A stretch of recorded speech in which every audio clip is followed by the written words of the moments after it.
እግርና እግርም ይጋጫል እኮ ሰውና ሰው አይደለም እግርና እግርም ይጋጫል ስለዚህ እነዚህ ልጆች ሁለት እኔ ሩቲን ወግኛ አይደለም ማወራው ወይ ማብረሽን ወግኛ አይደለም ማወራው ሁለቱም ልጆች ናቸው ብዙ ቻሌንጆችን አሳልፈዋል ከዚህ በፊት ስለዚህ አስተዋይ ሆነው በቃ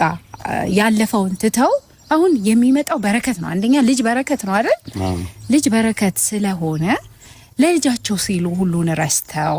ሁሉን ትተው ታርቀው እንደበፊቱ ፍቅራቸው ተመልሶ ማየትን እንፈልጋለን ለከናችሁ እናንተም ቤተሰብም እንደዛ ነው የሚፈልገው እናቃለን ግን እቺ ልጅ አሁን ያለችበት ሁኔታ በጣም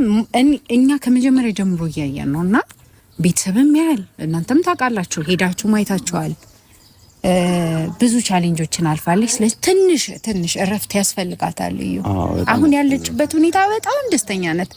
እኔም ትላንት ቁጭ አርጌ እየመከርኳት ነበር